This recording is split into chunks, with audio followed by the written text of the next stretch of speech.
Cantique numéro 111. 3, 12. Il n'est qu'un chemin divin pour te sauver, pécheur perdu. Viens donc à la croix et ne cherche plus, car ce seul chemin c'est Jésus. Amen. Amen. On va continuer avec le petit cœur 108.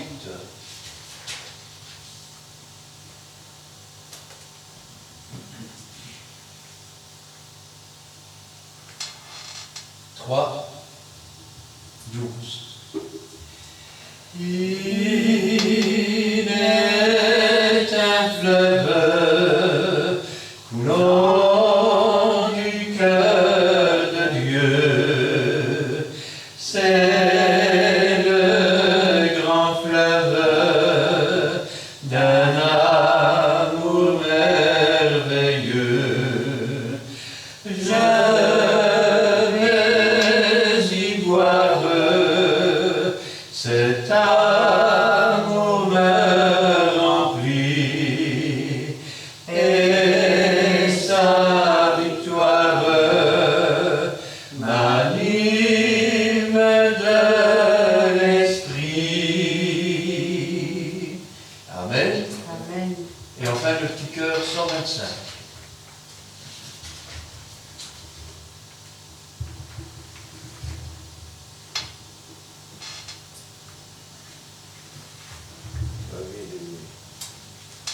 Trois, 4. Je n'ai que Jésus pour me relever. Je n'ai que Jésus pour me guérir. Je n'ai que Jésus comme espérance de sa puissance. Il me remplit.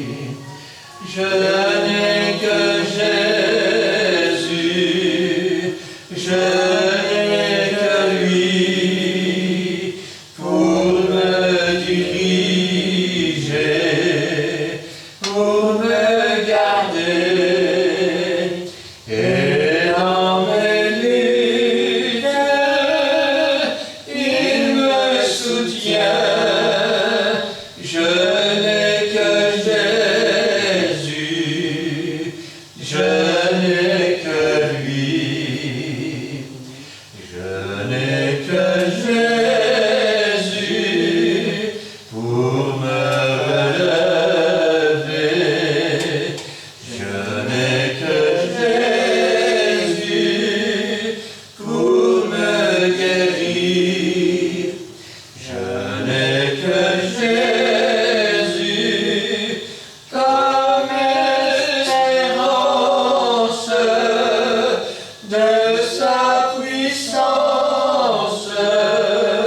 Il me remplit.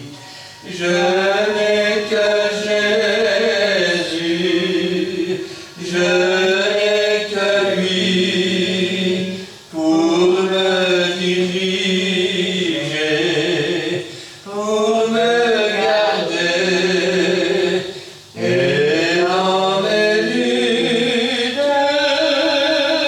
il me soutient. Je n'ai que Jésus, je n'ai que lui. Amen. Amen. Je vais maintenant céder la place à notre pasteur et frère Édouard. Il nous donnera la parole cet après-midi. Je vais demander à Gina de remettre cette parole entre les mains du Seigneur. Amen. Oui, Seigneur, merci pour ta parole bénie que tu as préparée aujourd'hui. Je remets ton serviteur que tu t'es choisi. Efface-le pour que ce soit toi qui parle à travers lui. Et dispose nos cœurs, Seigneur, afin que nous puissions recevoir entièrement cette parole, l'accepter, la méditer, mais surtout la mettre en pratique. Gloire, honneur, puissance soit rendue dans le beau nom de Jésus-Christ. Amen. Amen. Gloire à Dieu. Nous donne sa parole. La parole d'aujourd'hui, nous allons voir ça dans le livre de Matthieu.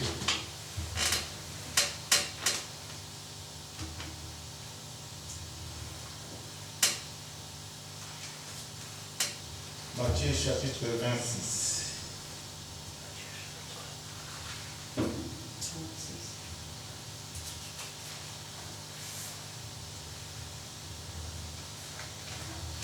Là, donc nous sommes arrivés au moment où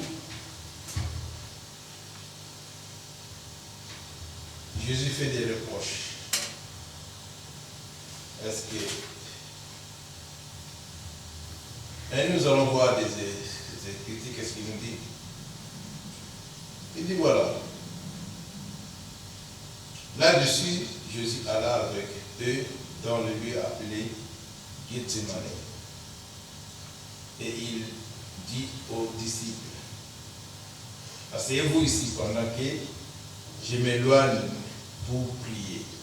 Il s'éloigna pour prier. Voici l'importance. Aussi, il y a des fois, c'est débarrasser des gens qui bloquent nos prières. Si la personne ne marche pas, elle n'est pas conforme avec notre Dieu, ça va barricader nos prières. Éloignez-vous. Jésus, ici, il dit voilà, au moment où je m'éloigne pour prier, vous restez ici. C'est ça aussi que nous avons dit notre Père de la foi, Abraham, quand il s'agit d'offrir en sacrifice son fils. Il a dit aux serviteurs qui l'accompagnaient, restez ici. Quand il s'agit de faire un deal avec ton Dieu, vraiment, c'est pour cela que la Bible confirme que le salut est individuel. Donc, c'est débarrasser des équipes. Non, toi, tu restes ici. Moi, j'ai affaire au roi des rois. Je vais répondre à une invitation. Je vais offrir, peut-être que je vais faire entrer une demande, je vais entrer. Parce que quand on fait des choses, toute chose n'est pas bien à dire au portrait des gens. Il y a des gens qui vont recevoir ça en mal. Leur cœur sera choqué. Tu risques même d'être. Parce qu'on voit beaucoup de pasteurs en Afrique qui sont empoisonnés. Parce qu'ils ont des projets avec l'Église. Alors l'État n'est pas content. Les gens ne sont pas toujours contents de recevoir des bonnes nouvelles de la bénédiction. Et il y a des poisons qui se passent dans les églises. Et hommage à ces pasteurs. Ici, c'est Jésus qui dit, asseyez-vous ici pendant que je m'éloignerai pour prier. Et il prit avec lui Pierre et les deux fils de Zébédée. Et il commença à éprouver de la tristesse et de l'angoisse. Là, il sentait déjà que non. Lui qui était Dieu, il sentait ce qui devait advenir. En tant que Dieu parmi les autres, Emmanuel commença à sentir que non, l'heure est venue où ce corps ici sera mis à mort et l'âme sera sauvée. Et il a commencé à trouver de la tristesse et de l'angoisse. Et il leur dit alors, mon âme est Christ jusqu'à la mort. Restez ici et veillez avec moi. Voici les anges de l'Éternel campent autour de ceux qui craignent Dieu. C'est ce que la parole de Dieu dit. Il dit, restez ici et veillez avec moi. Il a pris Pierre. La Bible nous dit, avec lui, il a pris Pierre et les deux fils de Zébédée. Il commença à éprouver de la tristesse et dit, Il leur dit alors, mon âme est triste. Lui qui était Dieu commence à avoir de la tristesse jusqu'à la mort. Restez ici et veillez avec moi. Puis ayant fait quelques pas en avant, il jeta sur sa face ce que la Bible dit. Il se jeta sur sa face et pria ainsi. Mon Père, s'il est possible que cette coupe s'éloigne de moi. Parce qu'il voyait déjà la coupe de sang qui devait être versé pour le rachat de son peuple. Alors, tant que dans la chair, il a vu que c'était une souffrance qui devait arriver. Mais vu que c'était le plan de Dieu, il ne pouvait pas y échapper. Parce que c'est lui-même qui s'est dit, mais voici, enverrai. Quand Dieu a dit, qui enverrai-je pour aller sauver mon peuple? Lui, il s'est porté garant, il dit, mais voici. Amen. Donc, et c'est porté garant. Mais du moment où, il y a des fois, nous sommes appelés, c'est que la bonne marche avec notre Dieu, il y a des fois nous racontons des choses qui nous font peur. Quand Dieu nous éprouve, devant des situations, on est angoissé. Devant des situations, on est attristé. Mais ici, il crie, il dit, Père, s'il est possible que cette coupe s'éloigne de moi. Toutefois, non pas ce que je veux, mais ce que tu veux. Donc maintenant, il remet la responsabilité à Dieu. Ici, c'est possible. Parce que nous, il y a des fois, quand on prend la décision, ah oui, cette bénédiction, ça tarde d'arriver. Et on commence à prendre des décisions nous-mêmes. Mais ici, Jésus dit non, pas selon ce que moi je veux, mais selon toi. Qu'est-ce que tu décides de moi? Parce que c'est Dieu qui a toujours le dernier mot. Même si nous sommes dans une situation un peu confortable. C'est ce que la Bible, dans le livre d'Ésaïe, ce que nous avons vu.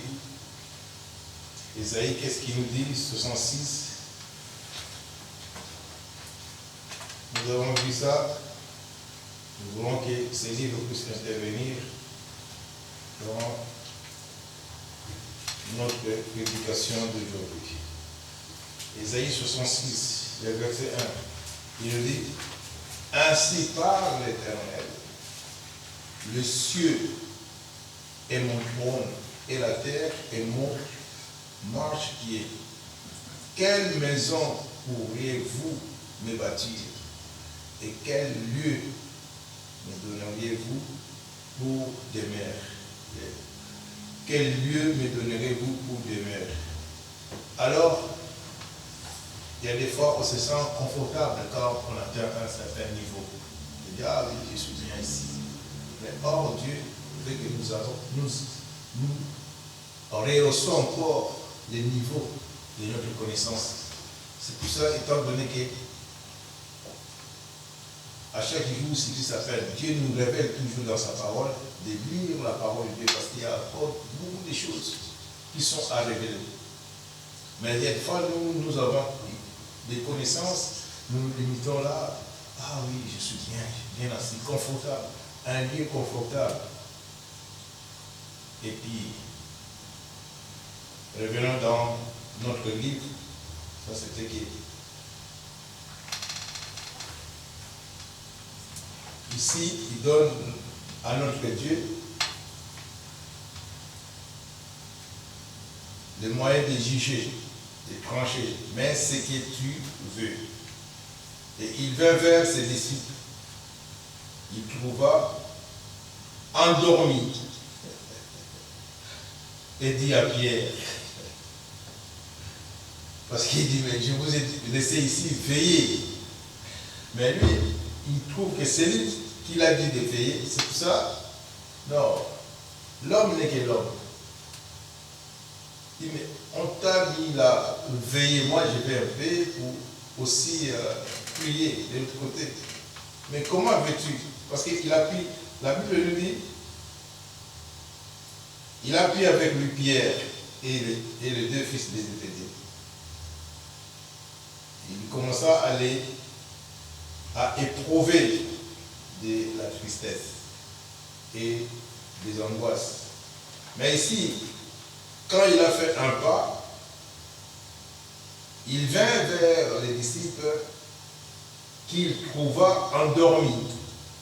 Et il dit à Pierre, vous avez donc pu veiller 1 heure avec moi. Je reviens aux gens souvent qui dorment à l'église. Il faut faire attention, c'est un esprit de fainéantisme. Et ici, c'est Jésus, il dit, mais même 1 heure, vous n'avez pas pu veiller. Et il continua. Il dit, il vint vers les disciples qu'il trouva endormis et il dit à Pierre, vous n'avez donc pu veiller 1 heure avec moi. Veillez et priez afin que vous ne tombiez pas dans la tentation. L'esprit est bien disposé, mais la chair est faible. La chair avec ses convoitises. Des fois, la veille du culte, on va dans les soirées, on va dans les cabarets, on va dans des choses du monde. Quand on vient au culte, c'est là où notre âme devait recevoir quelque chose. On ne sait même pas suivre la prédication. On ne sait même pas suivre. Directement, on tombe endormi. Et Jésus qui dit ici, mais comment? Même 1 heure, vous n'avez pas pu donc veiller. Et il est commandant, veillez et priez afin que vous ne tombiez pas dans la tentation. Parce que souvent, pour sauver ton âme, l'âme devait être nourrie par la parole de Dieu. Mais toi, tu viens à l'église, tu commences à dormir. Comment l'âme peut être sauvée? Vous n'avez pas pu tenir 1 heure. Étant donné que nous avons 24 heures, on te donne 8 heures de sommeil, mais ici on te dit, c'est veiller pendant 1 heure. C'est moi qui la prédication peut passer pour sauver ton âme. La prédication peut passer pour nourrir la foi. La prédication va passer pour que tu sois délivré. La parole de Dieu, quand elle descend, ça délivre. Quand on l'écoute, il faut que quelque chose se passe dans la vie. Ah, Jésus m'a changé. Jésus m'a délivré. En quoi? Parce que la parole est Dieu lui-même. La parole se fit chair. Et c'est la même parole que nous diffusons aujourd'hui qui peut sauver l'âme de quelqu'un. Et voici, pendant que Jésus est en train de prier pour les âmes, et encore les autres âmes qui sont endormies. Étant donné que Jésus, dans sa parole, il dit,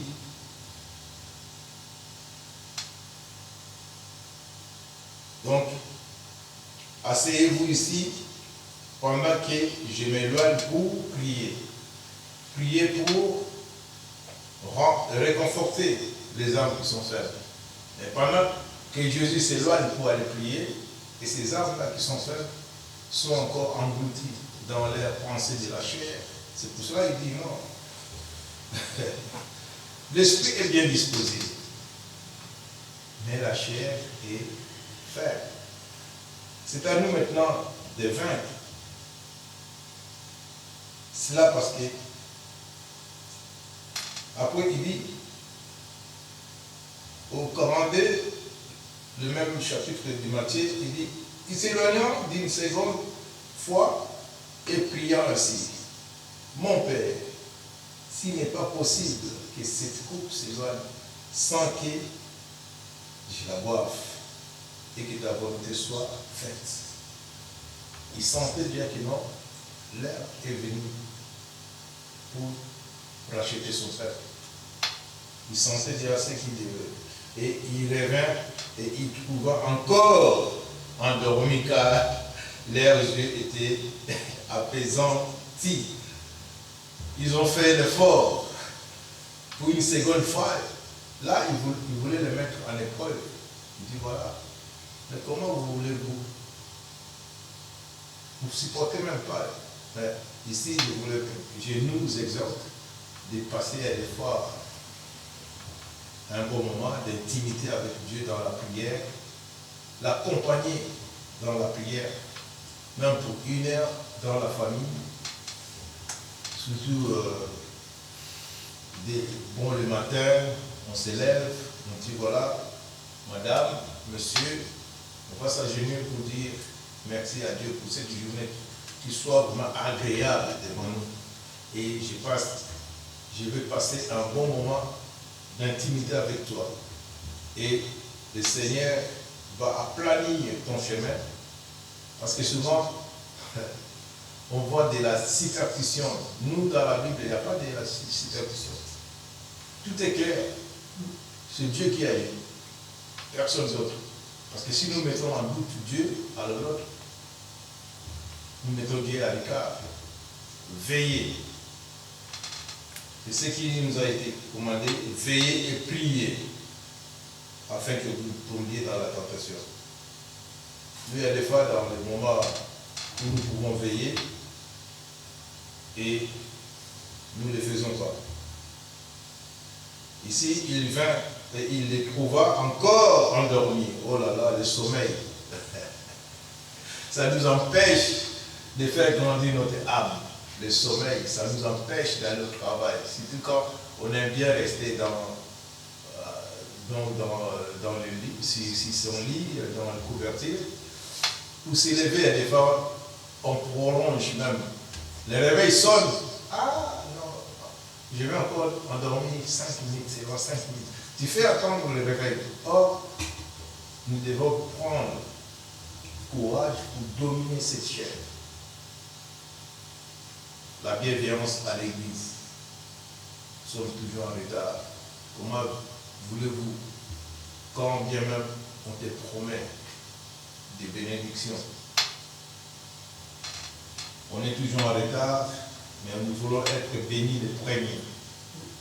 Notre Dieu n'est pas un Dieu où on peut commander, mais c'est lui qui a son regard vers nous. Qui enverrai-je? Voici, même les disciples n'ont pas tenu 1 heure à la présence de Jésus. Il va veiller. Et pourtant, ça a été dit à lui-même, le maître, le grand berger dit non, veillez, moi je veux prier. Mais vous, veillez. Veillez et priez, moi aussi je vais prier de l'autre côté. Il s'éloigne pour voir comment le message a été reçu. Après, on voit que le sommeil nous empêche de recevoir nos bénédictions. Parce que c'est dans la prière qu'on peut dialoguer avec notre Dieu. Dieu répond toutes choses dans sa prière. Dans la prière qu'on peut recevoir quelque chose. Dans la prière qu'on peut recevoir un message. Quand toi tu fais la demande, il y a des fois une offre d'emploi et tu attends aussi ce que nous aussi on passe. Il y a des fois 1 seconde dans la prière et nous avons toujours la fainéantisme qui nous emporte vers le sommeil. Il faut empêcher ces choses. La Bible nous dit, la parole de Dieu dit, voilà, pour ne pas que vous tombiez dans la tentation, veillez et priez. Évitez le sommeil pendant que le prédicateur est en train de donner la bonne parole. Évitez le sommeil pendant que le message de Dieu est en train de passer. Dieu a mis sa parole à travers son serviteur pour que toi tu sois délivré. pour que toi tu sois sauvé à travers cette parole. Et nous voulons voir que le sommeil, c'est notre ennemi. Alors, nous devons prier aussi pour ces gens-là qui sont toujours emportés par le sommeil. Et ici, à des fois, il les trouva encore endormis et leurs yeux étaient apaisantis.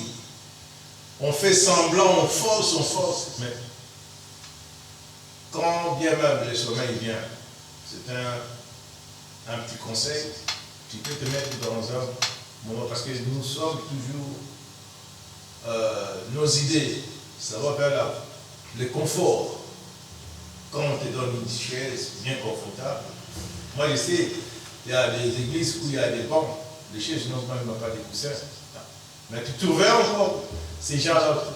Il y en a encore qui, pendant la prédication, ils dorment. Or, la prédication, c'est un moment capital où tout le monde vient pour écouter la parole de Dieu. Nous allons à l'église pour écouter la parole de Dieu. Mais pendant la prédication, le moment le plus important dans l'église, c'est la prédication. Parce que Dieu va parler à travers la bouche de son serviteur, de l'instrument qu'il a choisi.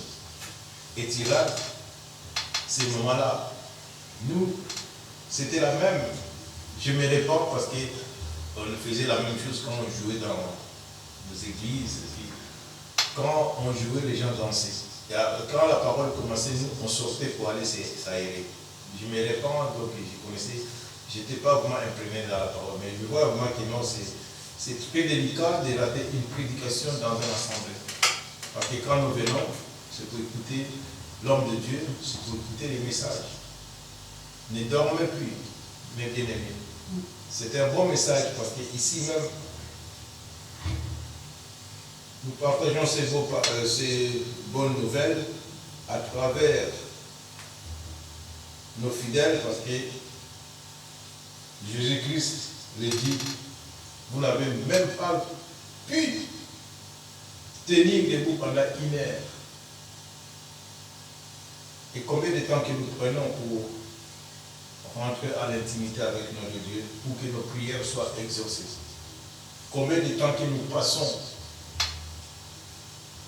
à écouter la parole de Dieu sans somnoler? Combien de temps que nous pouvons passer à lire la Bible, même 1 heure par jour? Parce que ça aussi, ça fait partie de la bienveillance. Il dit veiller. Quand on veille sur quelque chose. Après, tu passes à la prière. Parce que ici, quand tu veilles et tu pries, ça peut prendre 2 heures. Ouais, parce que 1 heure de veiller et 1 heure de la prière, ça peut prendre 2 heures. C'est comme ça que, mes bien-aimés, je voulais partager ces beaux messages. Le Seigneur m'a mis à cœur. Et il vient encore trouver, encore endormi, car les yeux de ses disciples étaient apaisantis. Et il les quitta et s'éloignait. Et il pria pour la 3e fois, cependant, le même parole. Puis il alla vers ses disciples et leur dit, vous dormez maintenant. Et vous vous reposez. Voici l'heure est proche et le Fils de l'homme est livré aux mains des pécheurs. Levez-vous, allons, voici celui qui me livre s'approche. Il sentait déjà. Voilà. Je vous ai dit d'empêcher ce moment, priez pour que je puisse rester à vous. Je vous ai dit, et voilà, vous dormez. Maintenant, l'heure est venue et je dois partir.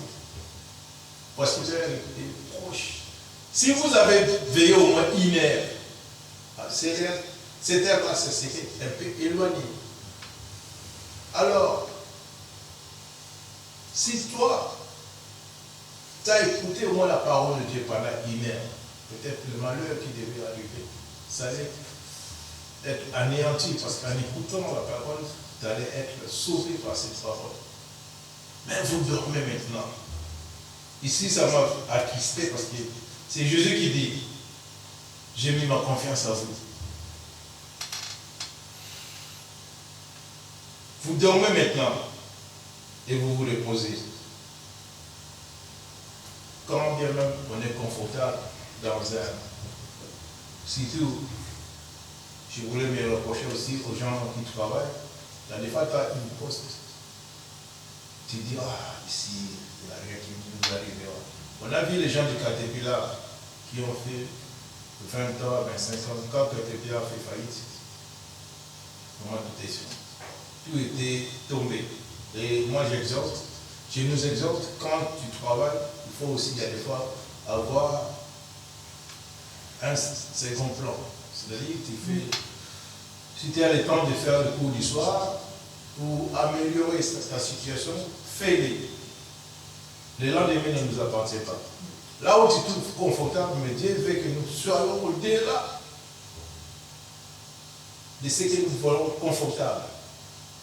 Nous sommes assis quelque part, on dit, ah, ici je suis bien, je reste. Mais l'avenir, on ne sait pas. C'est la même chose avec la parole de Dieu. Quand bien même, après avoir lu toute la Bible, on peut les refaire 2 ou 3 fois pour avoir encore comment exploiter cette parole, comment Dieu peut nous parler. En lisant cette parole, 1 heure, même 1 heure par jour, Dieu va nous parler. Dieu va parler. Il dit voilà, vous vous reposez, vous vous dormez. Maintenant, l'heure est venue pour celui qui va me livrer dans la main des pécheurs. Levez-vous, allons. Il n'y a plus rien à faire. La loi, donc la décision, Dieu a pris sa décision. Levez-nous maintenant, allons. Et voici celui qui me livre s'approche. Là, on voit, il a dit ça, l'un de vous, je vous ai choisi, mais l'un de vous est un démon. Le démon, c'est un esprit qui est rentré à Judas Iscariot et qui a livré notre Seigneur. Mais c'est un plan de Dieu pour que les rachats soient faits. Il fallait une livraison. Et c'est ça qui fait que, moi ici, je voulais vraiment insister sur le sommeil à l'église. Empêchons de somnoler pendant la prédication. Empêchons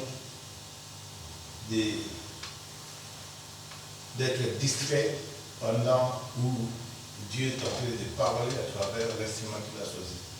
Et nous pourrons que courir auprès de lui et lui dire, vraiment, nous voulons veiller et prier pour ton bon message. Dans tout ce que nous pouvons faire. Aussi, un astuce que j'ai trouvé, il y a des fois l'homme de Dieu, par laquelle à qui Dieu a choisi pour, si tu t'animes, commencer à intercéder pour que la parole soit vivante. Et c'est comme ça qu'il fois nous évitons de somnoler, de dormir aussi pendant la parole. Et nous voulons dire que Jésus-Christ est venu avec cette parole pour que nos âmes soient délivrées de la captive.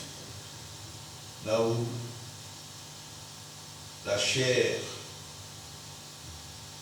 est faible, comme il a dit ici, l'esprit est bien disposé. Il a dit, Père, l'esprit est bien disposé, mais la chair est faible. Ne s'accroche pas à la faiblesse de l'esprit, et de la chair plutôt. Quand nous nous accrochons à la faiblesse de la chair, c'est là où nous manquons des choses spirituelles. Nous voulons que l'esprit nous renforce aussi notre enveloppe qui est la chair. Parce qu'en l'homme, nous voyons aussi la Trinité, il y a la chair, esprit et âme. l'âme qui retourne, souvent on dit que son âme repose en paix. Mais si l'âme n'a pas reçu la parole de Dieu, comment peut trouver un repos auprès du Seigneur? Parce que le Seigneur viendra chercher seulement sa parole. À ceux qui l'ont reçu, qui ont reçu cette parole, sont devenus fils et filles. Non, c'est la propre volonté, mais c'est le bon vouloir de notre Père. Parce qu'ils ont quelque chose de Dieu. Ils ont reçu la parole de Dieu. C'est comme ça que Dieu les appelle fils et filles. Et je me rends grâce à Dieu pour la connaissance qu'il nous a mis dans ces messages. Et nous voulons vraiment insister sur le sommeil et de veiller et prier afin que nous ne tombions pas dans la tentation. Et il est dit, l'esprit est bien disposé, mais la chair est faible. Parce que c'est la chair, quand bien même on ne fait pas reposer notre corps ici, il y a des fois on dort en retard, il y a des fois c'est pas pour veiller ou prier, mais quand on veille et on prie, l'esprit est toujours bien disposé parce qu'on a passé un bon moment avec Dieu et la chair prendra toujours la puissance, donc elle sera toujours en forme. Moi je sais, on a fait, c'était la veillée qu'on a fait des 24 heures et j'étais debout pendant 24 heures et c'était commencé des vendredi 6 heures jusqu'à samedi 6 heures. Et après, on a continué la journée comme si c'était normal parce qu'on a fait ça pour la volonté de Dieu. C'est ça qui est l'accomplissement de sa parole, de chercher premièrement le royaume des cieux, tout le reste nous serons donnés par-dessus. Et nous voulons que Dieu puisse nous réconforter. Et la Bible nous dit,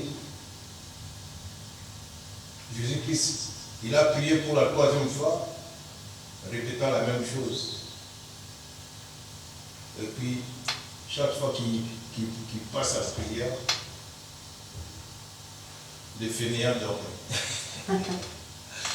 Le fainéant. Puis, à la veille, les disciples, et il dit, vous dormez maintenant. Là, vous sont rentrés dans leur sommeil profond. Mais comment voulez-vous? Je suis sûr qu'il s'ennuie. Aussi, quand bien même quelqu'un est affaibli, on voit qu'il faudrait, quand bien même tu vas venir pour écouter la parole de Dieu, dispose ton cœur. Parce que la parole nous dit, l'esprit est bien disposé, mais le corps est faible. Donc, si nous pouvons tirer en conclusion,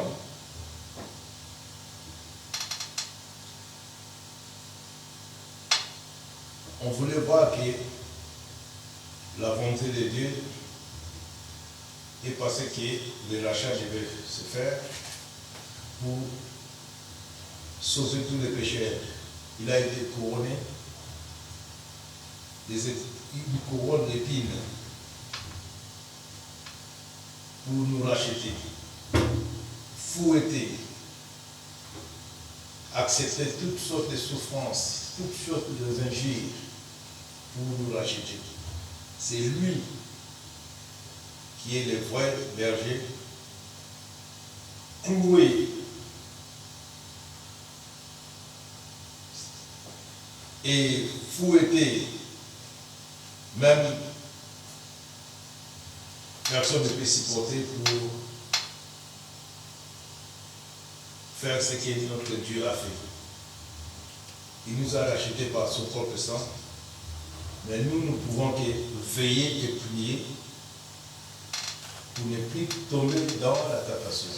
Le voleur vient pour dérober, égorger et tuer. Ne laissez aucune porte ouverte. S'il y a une chose qui vient, Dieu nous dit de veiller. Alors, le bon moment que Dieu peut nous répondre, c'est dans la prière. Quand nous prions, Dieu nous répond dans nos prières, dans nos supplications. Dieu, la Bible dit, ni ses oreilles ne sont pas sourdes pour ne pas entendre nos prières, et sa main n'est pas courte pour sauver son peuple. Même à l'étranger, nous avons la présence de Dieu. Dieu est omniprésent, omnipotent. Partout où nous pouvons l'invoquer, il répondra. Amen. Amen. Prions l'Éternel. Père de gloire, merci pour ton message. Veillez et priez. Nous éloignons, Père Seigneur, de la tentation. Père, merci de nous avoir dévoilé, Père Seigneur, ce message, Père Seigneur, que nous pouvons rester veillés près de toi, Éternel. Étant donné que toi, tu es assis à la droite du Père, tu as vu Pierre qui s'attend à réclamer pour crier comme des froment. Dieu, tu as dit, j'ai intercédé pour toi. Nous aussi, Père Seigneur, nous sommes là, Père Seigneur, en tant que serviteurs, servantes de Dieu. Puis, Père Seigneur, pour nous voulons veiller pour toi, Éternel Dieu. Nous voulons faire des choses comme au ciel, Père Seigneur. Que ta volonté soit faite sur la terre comme au ciel. C'est pour cela, Éternel Dieu, à ces moments précis que tu nous as parlé, nous laissons ta parole, Père Seigneur, le cru d'éternel pour que Père Seigneur, tu puisses le répondre en tant que Saint-Esprit, Père Seigneur Dieu. Nous voulons que ta parole, Père Seigneur, prenne les racines, prenne part, Père Seigneur, notre part, pour encore sauver nos âmes. Nous voulons veiller, prier, Éternel Dieu, pour éloigner le sommeil pendant la prédication. C'est ainsi, Père Seigneur, nous voulons te laisser aussi notre chemin de retour dans le creux de ta main, soit devant, soit conducteur. Protège-nous comme une poule protège ses poussins. C'est pour ça que nous déléguons cette prière et nous précédons le Seigneur Christ. Amen. Amen. Oui, Seigneur, nous te louons, nous te rendons grâce. Béni sois-tu et gloire à toi. Ta parole est la vérité, elle est la vie, Seigneur. Nous devons veiller et prier afin de ne pas succomber à la tentation. Ils se sont endormis, le berger a été frappé, les brebis se sont dispersées. Béni sois-tu et gloire à toi, Seigneur. Parce que ta parole dit la vérité. Réveille-toi, toi qui dors, et le Seigneur t'éclairera. Un peu de sommeil, un peu de dormir, et la pauvreté vient nous surprendre. C'est pourquoi, Seigneur, que ce qui est chair meure, et que ce qui est esprit naisse en nous et grandisse en nous, afin que cette chair faible disparaisse, et que tout ce qui est né de l'esprit puisse triompher de tout ce qui est charnel, et que toute la gloire t'en revienne. Gloire au Père, gloire au Fils et gloire au Saint-Esprit. Amen. Amen. Merci Seigneur pour cet instant béni par ta présence, pour ta parole d'aujourd'hui, parole qui est vivante, qui est vraie, parole qui nous conduit dans toute la vérité par la puissance de ton Saint-Esprit. Aujourd'hui encore, tu nous mets en garde. Tu nous mets en garde afin d'être attentifs et au message que nous avons reçu, afin de le méditer, de le comprendre, mais surtout de le mettre en pratique. Car tu es notre bon berger et nous connaissons ta voix. Donne-nous de ne pas nous égarer, Seigneur,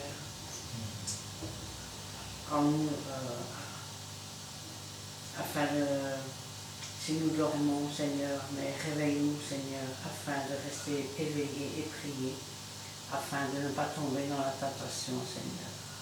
Merci, Seigneur, pour cela, Seigneur, car c'est toi, Seigneur, qui nous montre le chemin à suivre. C'est toi qui nous montre la manière de prier, Seigneur. Et la prière est efficace. Elle est une force. Elle est une chaudière, Seigneur. Donne-nous, Seigneur, de prier sans cesse, Seigneur. Car avec la prière, Seigneur, tu nous réponds quand tu le veux et comme tu le veux. Et tu nous donnes un message à suivre, Seigneur, afin d'être dans ta volonté. Interviens, Seigneur, pour toutes les demandes, les prières, les cas spéciaux, les prières cachées, au fond de notre cœur aussi, Seigneur. Interviens aussi pour le peuple de Péniel. Interviens pour tes serviteurs présents. Loin-les, Seigneur, de ton Saint-Esprit. Et protège-les, Seigneur, des méchants et des orgueilleux. Gloire te soit rendue dans le beau nom de Jésus-Christ. Amen. Amen. Amen. Amen. Nous laissons la place à notre pasteur Christian pour la suite du programme.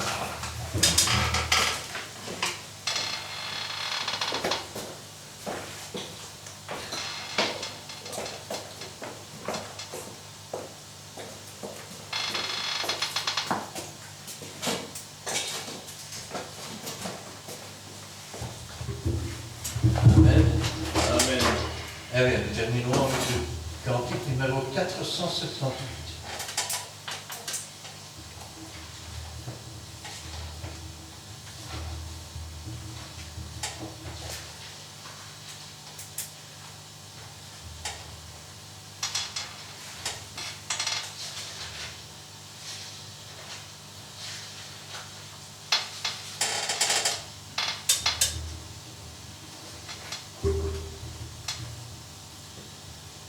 Trois, quatre.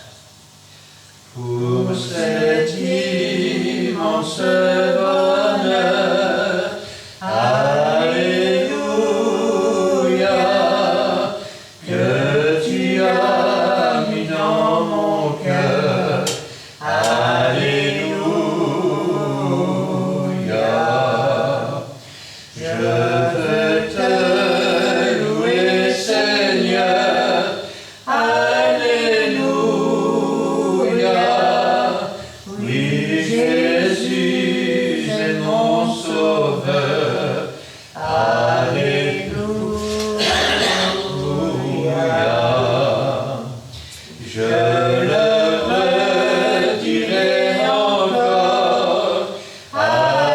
Alléluia, que pour moi Jésus est mort. Alléluia. Voilà pourquoi je l'adore. Alléluia. Lui seul est tout mon trésor. Alléluia. Que chaque jour, à chaque heure, Alléluia, en moi tu es ta demeure, Alléluia, que ma vie soit une fleur, Alléluia, un parfum pour toi, Seigneur. Alléluia. Amen. Amen. Que l'Éternel te bénisse et qu'il te garde. Que l'Éternel fasse luire sa face sur toi et qu'il t'accorde sa grâce. Que l'Éternel tourne sa face vers toi et qu'il te donne la paix. Amen et Amen.